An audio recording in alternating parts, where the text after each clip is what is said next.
My name is Alara, but everyone calls me Ellie. I'm 29. For as long as I can remember, my sister Clara made a point of mocking my decision to marry Liam, a man she often referred to as a simple farmer.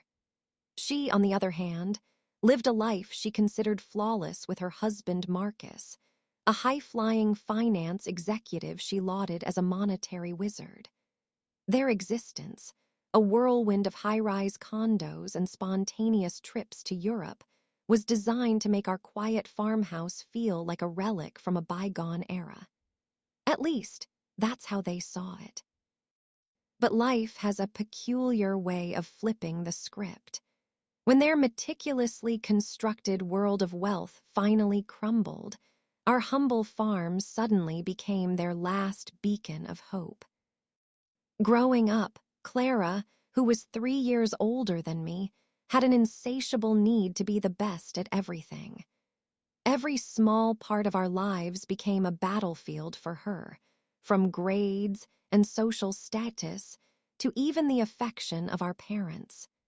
She made certain that her perfect report cards and her leadership roles in every school club were public knowledge. My mother would often sigh and tell relatives who asked about me, "Ellie just doesn't have the same drive." It wasn't a lack of ambition that defined me. My dreams just grew in different soil. While Clara was busy mapping out her path to a corner office, I was discovering a passion for sustainable agriculture in my high school environmental science class. Our parents weren't very good at hiding their favoritism. My dad would move mountains to attend Clara's debate competitions, yet somehow always had an unavoidable meeting whenever I had a showcase for my agricultural club. My mom would beam with pride while recounting Clara's academic triumphs to the neighbors, but when I spoke about my fascination with organic farming, she would just offer a tight-lipped smile and a curt nod. When it was time for college, Clara enrolled in a prestigious business school on the East Coast. I, on the other hand, chose the agricultural program at our state university. My parents tried to mask their disappointment, but they failed miserably. "Are you certain that's the best way to use your talents?" my mom asked, her face etched with worry. "There are so many careers that pay better." It was in my second year of college that I met Liam. We were assigned to work together on a sustainable farming project, and I was instantly captivated by his quiet self-assurance and his profound love for the land. He wasn't like the other guys I had dated, who all tried to win me over with grand, empty gestures. Liam shared his insights on crop rotation and soil health with an infectious enthusiasm that I found completely irresistible. "The land isn't just dirt," he explained to me one evening as we sat on a hill overlooking his family's farm, watching the sun dip below the horizon. "It's a living thing. It holds memories. If you treat it with respect, it will provide for generations." While Liam and I were bonding over composting methods and trips to the local farmers market, Clara was busy climbing the social ladder at exclusive networking events. It was at one of these mixers that she met Marcus, a charming finance student with perfectly styled hair and a watch that cost more than my tuition. Their first date was at a Michelin-starred restaurant. Liam and I had our first official date in an apple orchard, picking fruit that we later baked into a pie from scratch. After we graduated, Clara and Marcus both secured high-paying jobs at top firms in the city. Their social media profiles became a curated gallery of champagne brunches, designer shopping sprees, and selfies from glamorous international destinations. In the meantime, Liam and I were pinching every penny to make a down payment on a small plot of land about 40 minutes from the city. When Clara announced she was engaged to Marcus, our parents went all out for the wedding. They booked a sprawling historic estate, brought in a celebrated chef, and flew in family from all over. As a bridesmaid, I had to wear a ridiculously uncomfortable designer gown that Clara had picked out. "You know, you actually look pretty good when you put in some effort," she commented with a smirk while I shifted awkwardly in the bridal suite. "You should consider doing it more often." At the reception, Marcus found Liam near the bar. "So, farming, huh?" he said, swirling a glass of expensive scotch. "An interesting career path in this day and age. What's your exit plan?" "Exit plan?" Liam answered with his usual calm. "This land has been in my family for 4 generations. I'm not planning on exiting." Marcus let out a laugh that was a little too loud. "Everyone needs an exit plan, my friend. That's just basic business." 6 months later, Liam asked me to marry him on a ridge overlooking our newly acquired land as the sun came up. I had never been happier. We decided on a simple wedding ceremony in the old apple orchard we were working to bring back to life.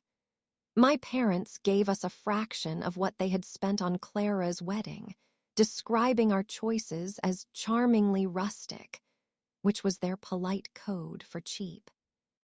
Clara showed up an hour late to our wedding and left right after we took the necessary photos. "Sorry to run," she said, giving my cheek an air kiss. "Marcus has a client dinner that we absolutely cannot miss. You get it." She gave a quick look around at our simple decorations of string lights and wildflowers. "This is all very quaint."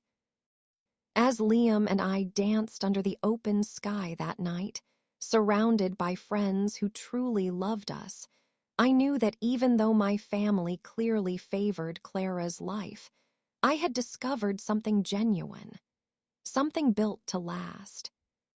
"They'll get it one day," Liam whispered as we swayed together, with our friends and his wonderful family all around us. "Some things just need time to grow." I rested my head on his shoulder, hopping he was right, but doubting my sister could ever find worth in a life so different from her own. The first few years of our marriages highlighted just how divergent our lives had become. While Clara and Marcus bought a sleek condo in the city's most sought-after neighborhood, complete with a doorman and a rooftop pool, Liam and I invested all our money into fixing up our old farmhouse and revitalizing the neglected soil. Our first winter was a real test. The farmhouse's ancient furnace gave out during a bitter cold spell, and we had to spend 3 days huddled by the wood stove while we saved up for the repairs. When I told my mother about it on our weekly phone call, Clara called me the next day. "Mom told me about your little rustic adventure," she said, her voice dripping with that familiar condescension. "You know, most people just adjust their thermostat. Marcus and I are thinking about getting a smart home system. It handles everything on its own." "That's great," I said, trying to avoid a fight. "Different homes have different needs." "Homes, is that what you're calling that place?" she laughed. "Marcus says you two are basically camping, just with indoor plumbing." These kinds of remarks became her specialty. Every time we got together as a family, Clara found a new way to emphasize the gap between our lifestyles. The Thanksgiving after our first year of marriage was especially telling. We held it at the farm, having finally finished renovating the main floor. I spent days cooking, using ingredients that we had grown right there on our land. "You actually grew these potatoes yourself?" Clara asked, prodding one on her plate. "Seems like a lot of effort when you can just go to Whole Foods." "It's not about playing in the dirt," Liam replied calmly. "It's called farming. It's how food gets to places like Whole Foods." Sure, but that's a job for other people, Clara said, dismissing him with a wave of her hand. People like you. The rest of us have bigger things to worry about. My father let out a small chuckle, and my mother quickly steered the conversation elsewhere. Their silence was a clear endorsement of Clara's attitude, and it hurt more than her words ever could. Later that evening, Clara was showing everyone photos on her phone from their upcoming trip to Bali. "We're staying in a private villa with its own pool and a personal chef," she bragged. "Marcus's bonus was very generous this year."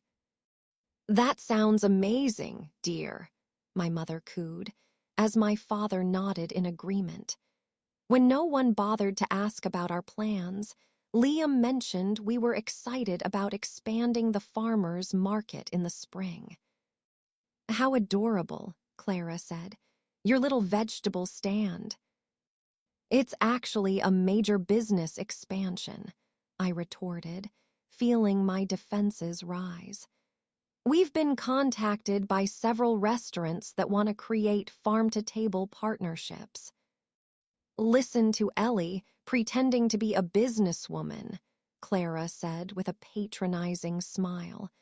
"Maybe Marcus can give you some advice before you end up selling the farm by mistake." Again, my parents did nothing to stop her. My mother even laughed. Later that night, back in our room, I couldn't hold it in anymore.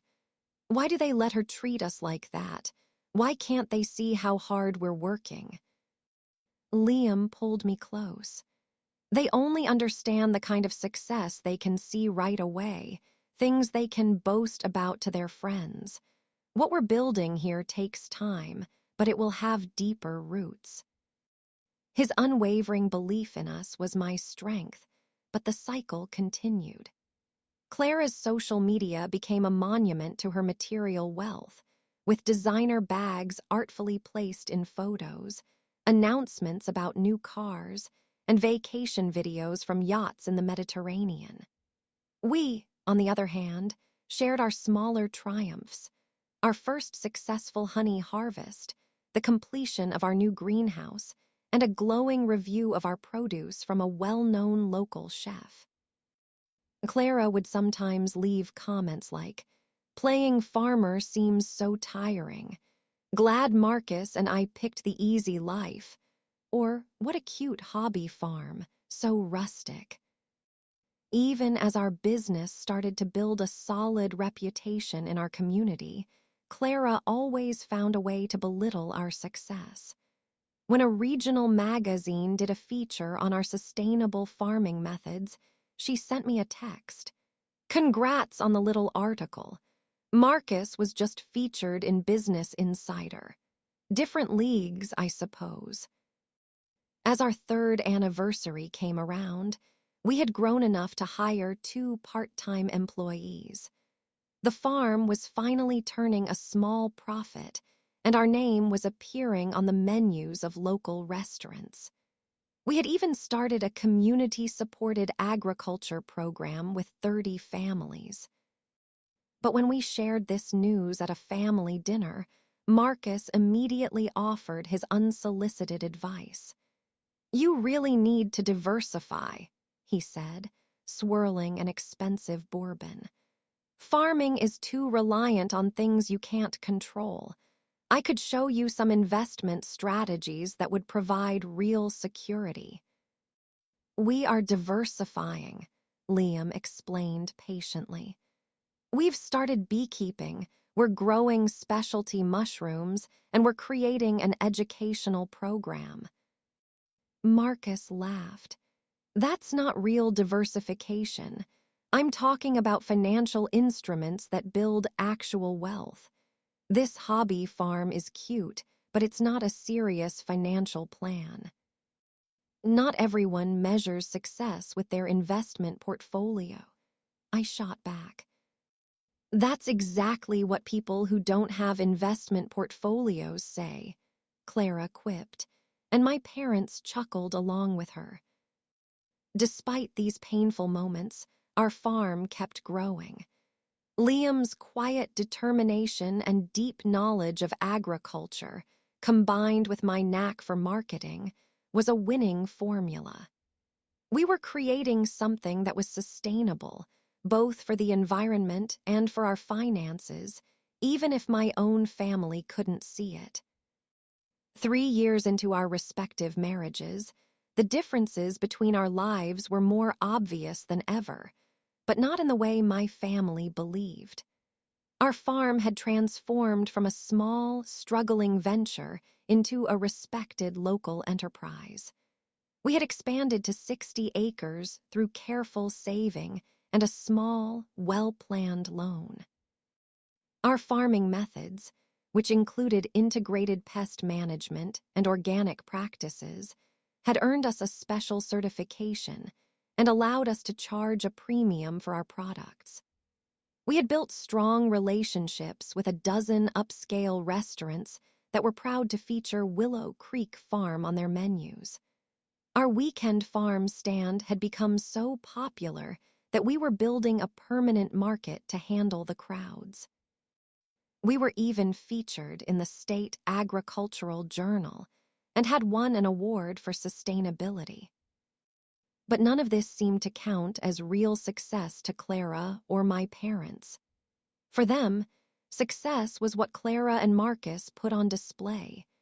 Their move to a 3,500 square foot penthouse, Marcus's new Porsche, Clara's ever-expanding wardrobe of designer outfits, and their extravagant vacations, all carefully documented for social media. "Just booked our Christmas trip to Aspen," Clara announced at a Sunday dinner at our parents' house. "We rented a private chalet with its own hot tub. The skiing is supposed to be amazing." "How lovely," my mom gushed. "Your life is like something out of a magazine, honey." "What about you two?" my dad asked, almost as an afterthought. "Any vacation plans?" "Actually, winter is a busy season for us," I explained. "We're starting winter production in the greenhouse this year, and we're hosting a series of holiday market events." "So no vacation then," Clara clarified with a smirk.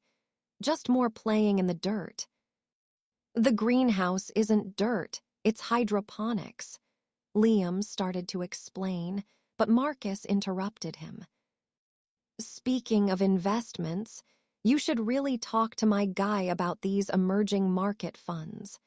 They're getting a 22% return this quarter. Makes farming look like a charity." "We're doing just fine," Liam said calmly. "Our business grew by 40% this year." 40% of very little is still very little," Marcus laughed.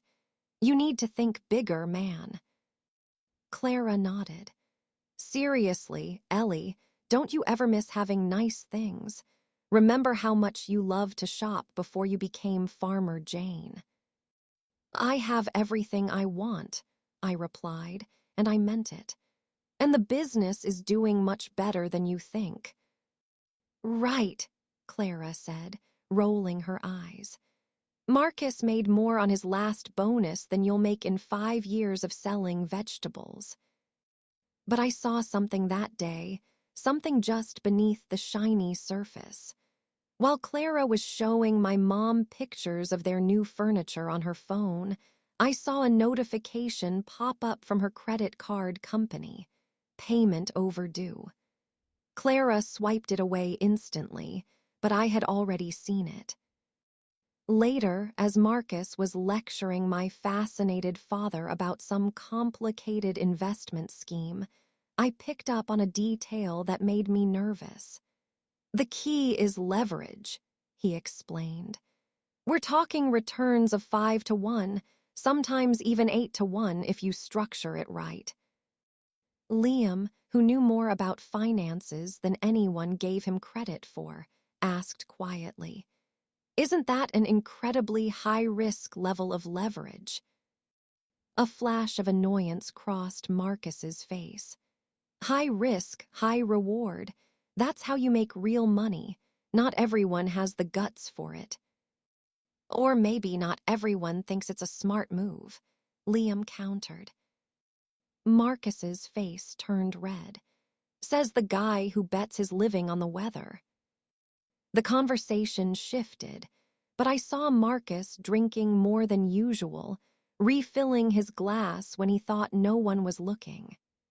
Clara, for her part, kept bringing the conversation back to their expensive possessions and social status, as if she had to constantly remind everyone of how successful they were.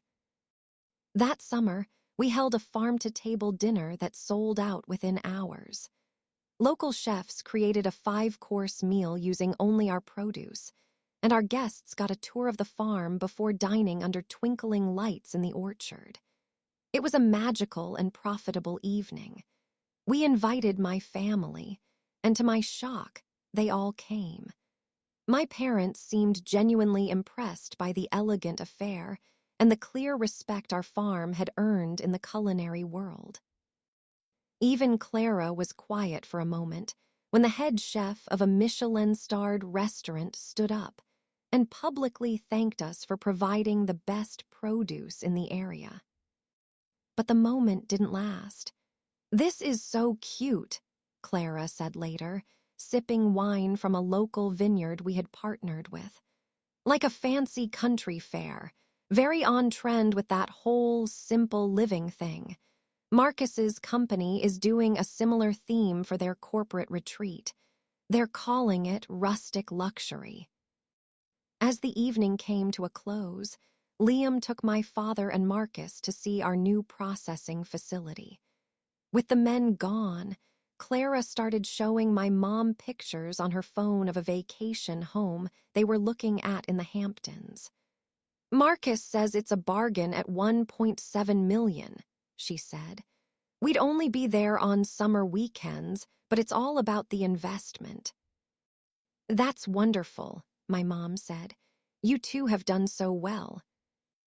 I noticed Clara's smile looked strained. "Well, Marcus works incredibly hard. 60, sometimes 70-hour weeks. This kind of life is amazing, but it comes at a price." Something in her voice made me look more closely. Behind her designer sunglasses, I could see dark circles under her eyes. Her knuckles were white as she gripped her phone. "Is everything all right?" I asked. "Perfect," she snapped a little too quickly. "Why wouldn't it be?" When the men came back, I sensed a new tension between Clara and Marcus. He had clearly had a few more drinks. When Clara brought up the Hamptons house again, his jaw tightened. "We're still talking about that," he said sharply. "But you said," Clara started. "I said we'll talk about it later." Marcus cut her off with a tone that silenced the conversation. As they were leaving, I overheard them arguing in their car. Marcus's voice was rising. "Do you have any idea the kind of pressure I'm under? And you're out here talking about buying another property." As they drove off, Liam put his arm around my shoulders. "They're in trouble," he said quietly. "What do you mean?" "Marcus is over-leveraged. I can tell by the way he talks about his investments, and he's drinking like a man trying to escape his problems." "Clara would have told me if they were having money problems," I said, though I didn't really believe it. Liam just squeezed my shoulder. "Just because someone looks successful doesn't mean they are. And just because someone isn't flashy doesn't mean they aren't building something of value." Looking out at our beautiful, thriving farm, I knew he was right on both points. Another year went by, and the gap between our lives became even wider, though not in the way Clara would have wanted anyone to know. Our farm had become a local success story. We were featured in a national magazine on sustainable agriculture. Our community-supported agriculture program had a waiting list, and we had started giving educational tour to school groups. We had even managed to buy an adjacent 20 acres, significantly expanding our operations. Meanwhile, Clara's Instagram feed had taken on a desperate quality. Her posts showcasing their luxury lifestyle felt frantic.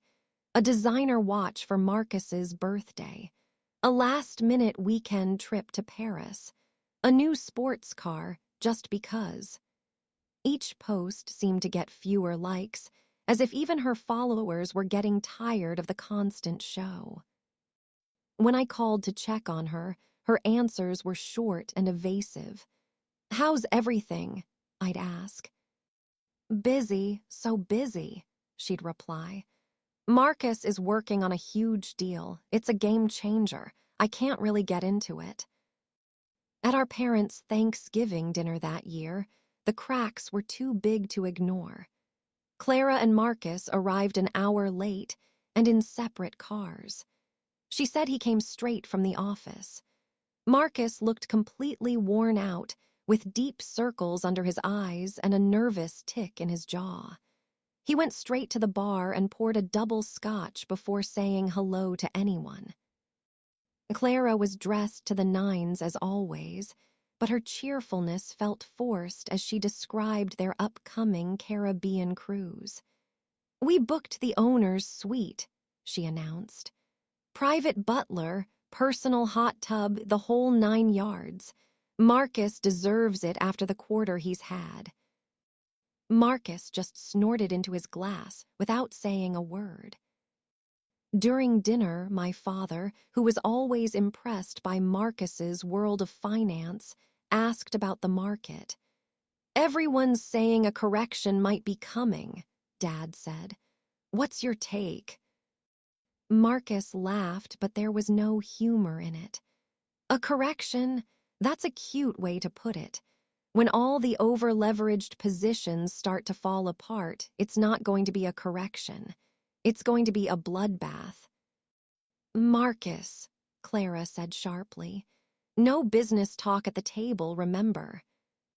"Your father asked," Marcus snapped back. "What should I lie to him?"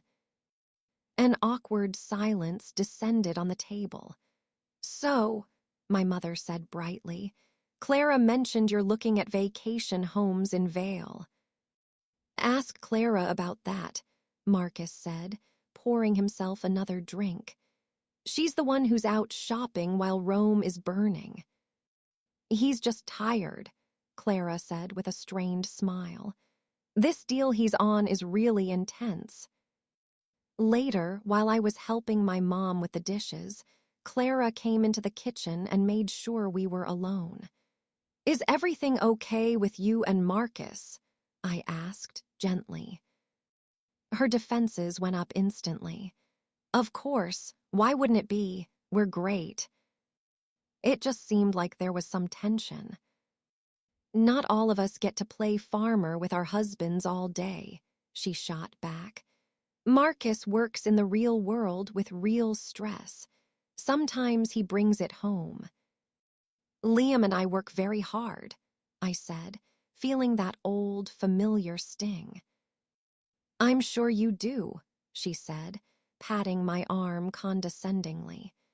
"Growing vegetables is just like restructuring multi-billion-dollar investment funds." Before I could say anything, she glanced toward the living room and lowered her voice. "Do you think Mom and Dad have much in savings? Like money they could access quickly?" The question threw me. I don't know why. "Just curious," she said quickly. "I'm planning a big anniversary gift for them." I didn't believe her at all. Christmas brought another strange moment. Clara had always given extravagant gifts, but this year she showed up with gift cards for everyone. "So impersonal, I know," she said with a nervous laugh. "But we've just been so busy. And they're from that luxury department store everyone loves."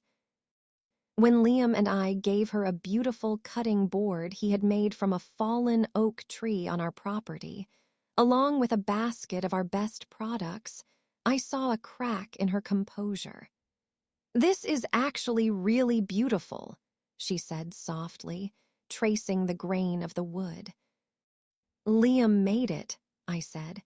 "Each one is unique." For a second, she looked almost sad. Then Marcus called out from across the room. "Probably would have been cheaper to just buy one, right? That artisanal stuff is always so overpriced." Clara's expression hardened again. "Right, but it's a sweet gesture."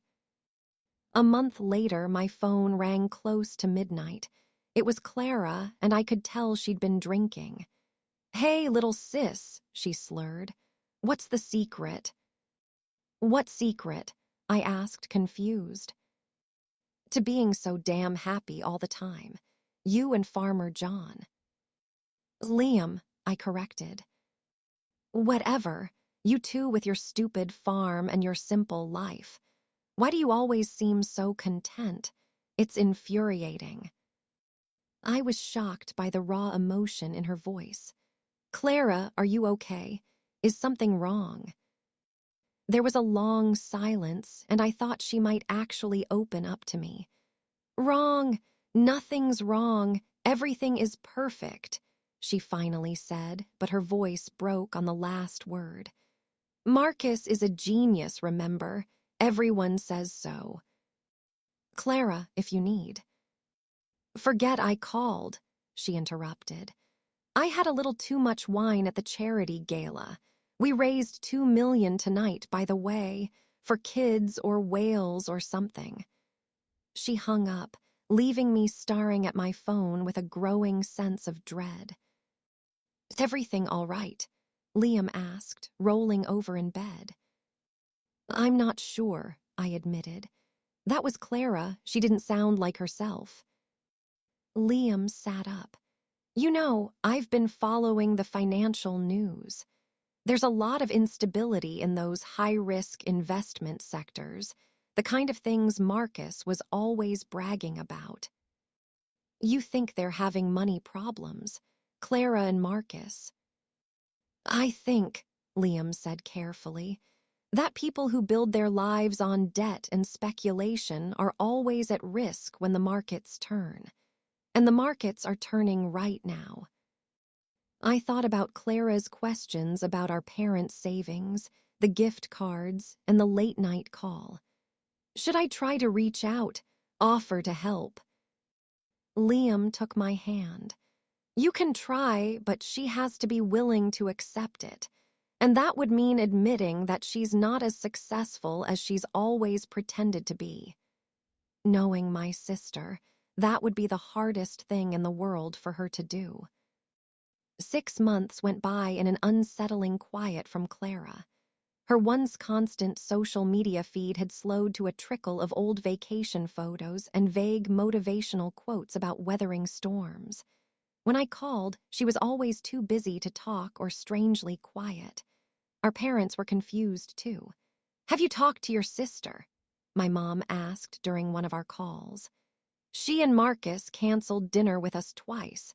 She said they're reorganizing their investments, whatever that means." "I've tried," I told her honestly. "She doesn't say much." "Well, Marcus's industry has been in the news," my mom continued. "Some of those firms are in trouble, but I'm sure they're fine. They're so smart with their money." Meanwhile, our farm was having its best year ever. The sustainable methods Liam had put in place were paying off in a big way. While other farms were struggling with drought and the rising cost of fertilizer, our regenerative practices had created healthy, resilient soil that held water and needed few inputs. We had expanded our restaurant partnerships across the state and launched a successful online store. Our weekend workshops were consistently sold out. "We're going to need to hire 2 more full-time people," Liam said one night as we looked over our finances. "The business can finally support it."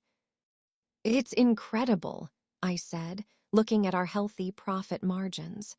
We've built something real." Liam smiled. "Slow and steady. Real wealth comes from creating real value, not from financial tricks." The next week, I got a text from Clara. "Can we get coffee, just us?" We met at a cafe halfway between our homes.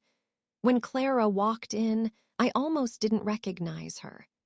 The designer clothes and perfect hair were gone. She wore her hair in a simple ponytail, had on very little makeup, and was dressed in jeans and a sweater I had never seen before. "Thanks for meeting me," she said, nervously twisting her wedding ring, one of the last expensive things she was wearing. "Of course," I said, studying her exhausted face. "What's happening, Clara? I've been worried." She stared down at her coffee for a long time. "Everything's gone," she finally whispered. "Everything." The whole story came pouring out between sobs. Marcus's genius investment plans had been built on massive leverage, basically gambling with money he didn't have. When the markets turned against him, the losses were catastrophic. Their entire investment portfolio was gone. The credit card debt had piled up as they tried to keep up the appearance of wealth. "The penthouse is in foreclosure," she confessed.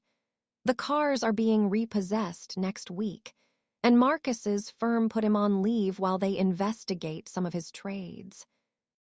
"Oh, Clara," I said, reaching for her hand. "Why didn't you tell me?" "Tell you what? That you were right all along. That my perfect life was just a house of cards." Her bitter laugh turned into another sob. "Do you have any idea how humiliating it is to admit that your little sister, the one you've looked down on for years, actually made the smarter choices?" "This isn't about who was right," I said softly. "This is about family. We're supposed to help each other." She wiped her tears. "Marcus doesn't see it like that. He keeps saying we're just having temporary liquidity issues. He's still talking about comeback plans and doubling down." "What do you think?" Clara looked at me, and for the first time in our adult lives, I saw true humility in her eyes. "I think we're bankrupt, Ellie. I think we've lost it all. And I think it's just as much my fault as his, because I was the one who pushed him to earn more, to keep up this lifestyle I thought I needed." I squeezed her hand. "Have you told Mom and Dad?" "Not everything. Just that we're restructuring.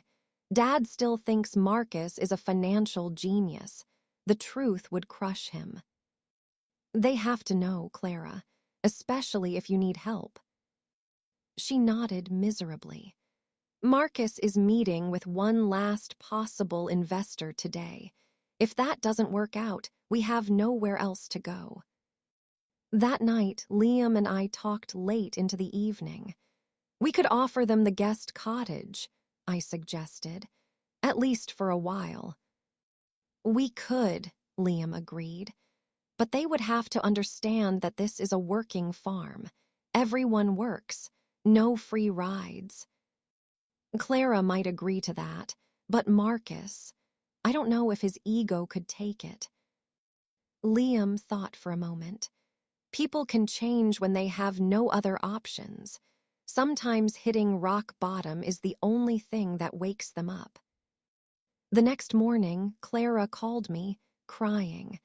Marcus's last hope, the investor, had backed out after seeing their real financial situation. They had less than 2 weeks before everything collapsed. "Mom and Dad are calling a family meeting at their house tomorrow," she hiccuped. "I finally told them everything." "We'll be there," I promised. "Try to get some rest. We'll figure this out." After I hung up, I looked at Liam. "This is going to be awful." He nodded grimly. "But maybe it's necessary. Sometimes you have to hit the bottom before you can start to rebuild." The air in my parents' living room the next day was heavy and tense. My mom looked like she hadn't slept in days. My dad was in a state of shock, and Clara's eyes were red and puffy. Marcus sat rigidly on the couch, his posture defensive and his jaw clenched. "Thank you all for coming," my father started, his tone formal, as if it were a business meeting instead of a family crisis. "As you know, Clara and Marcus are facing some financial difficulties." "Temporary setbacks," Marcus cut in. "Every successful investor has to deal with market corrections." My father continued as if Marcus hadn't spoken. "The situation is much more serious than we first realized. They are facing foreclosure, massive debt, and potential legal problems related to Marcus's work." Clara stared at the floor as a tear rolled down her cheek. "We've spent the last day looking at our own finances," Dad went on. "Your mother and I are willing to help, but our retirement funds will only go so far." Marcus leaned forward, a flicker of hope in his eyes. "Any liquidity you can offer would be a huge help right now. I have several recovery plans that could." "Marcus," my father interrupted, his voice uncharacteristically firm. "From what Clara has told us, your plans are what got you into this mess." Marcus's face flushed with a mix of anger and shame. My father then turned to Liam and me. "Which brings us to why we asked you here." I felt Liam stiffen beside me. "Your farm," my father said. "We understand it's become quite successful." "We're doing okay," Liam acknowledged cautiously. "How much could you get if you sold the south parcel?" Dad asked bluntly. "The 20 acres you bought last year." I felt like I'd been slapped. "Sell our land? Dad, that's not—" "Ellie," my mother interrupted, "your sister and her husband are about to lose everything. Their home, their savings, maybe even Marcus's career. We're talking about 20 acres out of what, 80? The farm is a single, integrated system," Liam began to explain. "Each part—" "Spare us the farmer talk," Marcus snapped, his composure finally breaking. "This is a simple asset liquidation question. Those 20 acres would cover our immediate debts and buy me time to rebuild." "It's not that simple," I said, shocked by their audacity. "That land isn't just empty space. It's a productive part of our business. It's our livelihood." "Playing in the dirt is your hobby," Marcus said dismissively. "This is our actual life at stake." Clara finally looked up.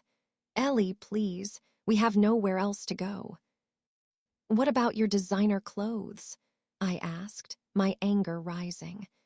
"Your jewelry, the art collection you were always bragging about." "It's already listed for sale," she said quietly. "It's not enough, not even close." My father cleared his throat.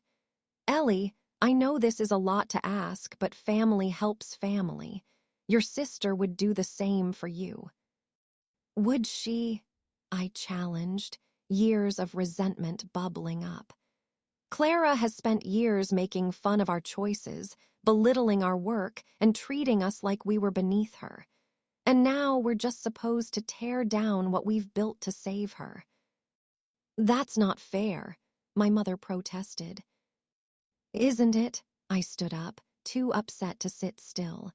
"At every family dinner, on every phone call, with every social media post, Clara made it perfectly clear she thought our life was a joke. Playing farmer, dirty vegetables, a quaint little hobby." Those were her words. Clara had the decency to look ashamed. "And now," I continued, "you want us to sell a part of our farm, not loan you money, not offer temporary help, but permanently sell the land we work every day, so Marcus can have another shot at gambling it all away. Now hold on a minute, Marcus said, standing up and pointing a finger at me. You have no idea what you're talking about. The market conditions were unprecedented. No, Liam said quietly, speaking for the first time since the argument started. They weren't. All eyes turned to him. May I speak freely?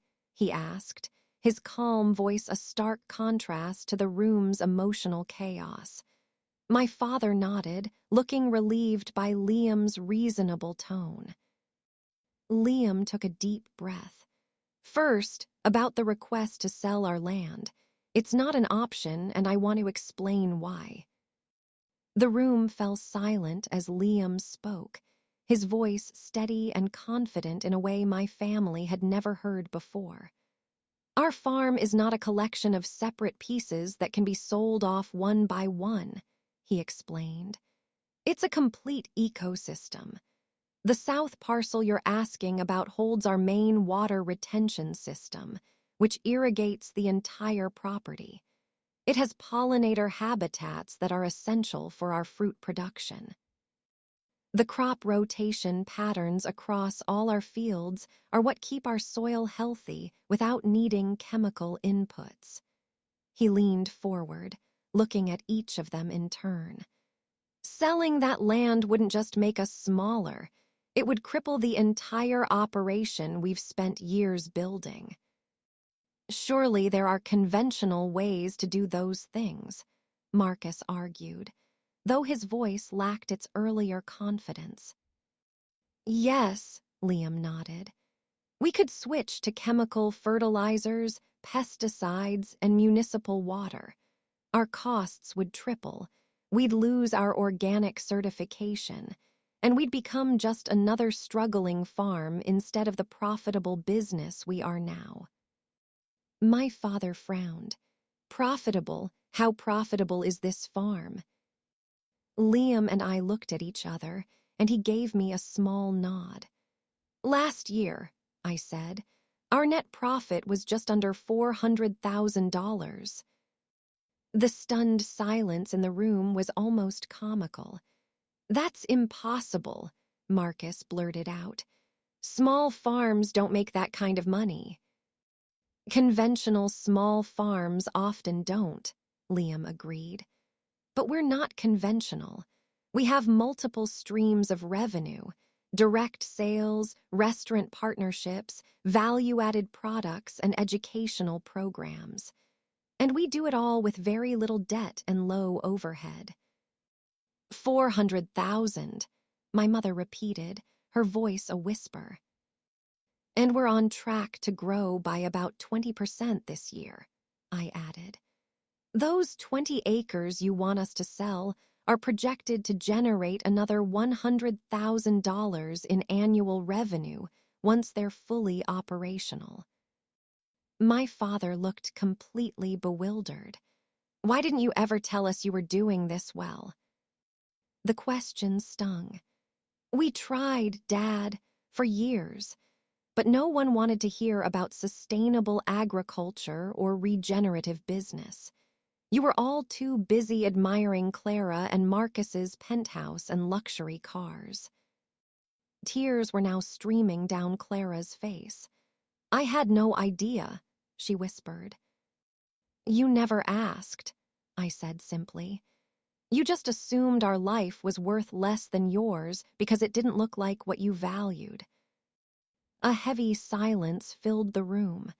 So, you're not going to help us then, Marcus finally said, his voice laced with bitterness. Despite your surprising success. Liam shook his head. That's not what we're saying. We won't sell our land because that would destroy everything we've built. But we are offering help, just not in the form of cash for you to continue living an unsustainable life. What kind of help? My father asked cautiously. I took a deep breath.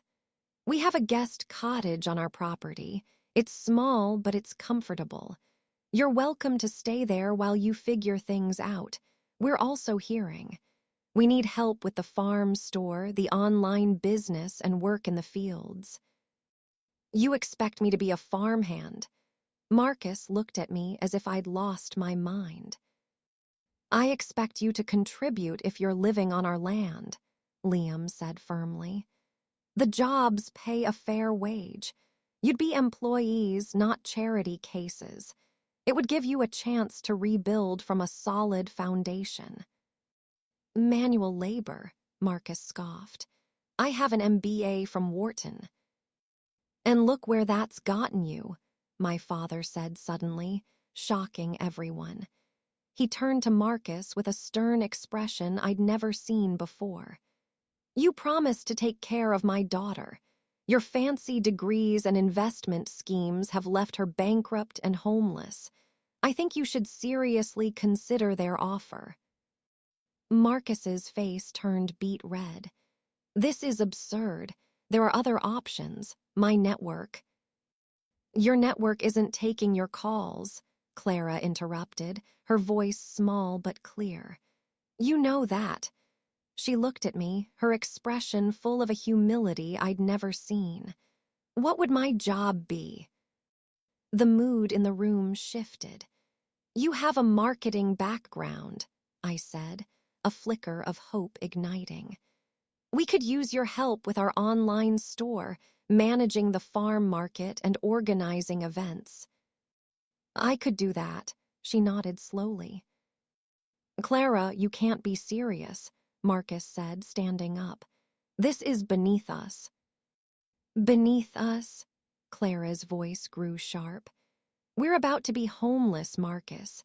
My little sister is offering us a place to live and a job when no one else will help us. What exactly is beneath us right now? The weight of her words hung in the air.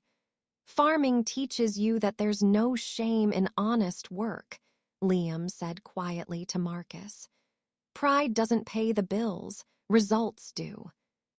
Marcus stared at him, then at Clara, who held his gaze without flinching. Something seemed to shift between them, a moment of reckoning, perhaps. I need some air, he finally said, and walked out of the house. In the silence that followed, Clara wiped her eyes. He might not do it. He might not be able to accept this. That would be his choice, I said gently. And if he doesn't? She asked, her vulnerability laid bare. If he can't let go of the person he thought he was, my mother said, reaching for Clara's hand, then you'll have a different choice to make, about the person you want to be. The weeks that followed were a blur of activity. Clara moved into our guest cottage by herself. Marcus had refused the offer, choosing to stay with a former colleague in another city to chase new opportunities. Their separation was finalized a month later. My sister embraced her new reality with a surprising amount of grace. The woman who once sneered at our quaint little farm now dove into learning every part of the business. She used her marketing expertise to dramatically expand our online sales, attracting customers from all over the country. She even worked with us in the fields when we needed an extra hand, her designer outfits replaced by practical work clothes, her perfect manicure giving way to honest dirt under her nails. I never got it before, she told me one evening as we sat on her cottage porch, watching the sun set. The deep satisfaction of creating something real.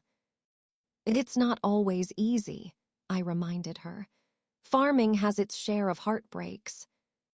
They're different from my old heartbreaks, she said thoughtfully.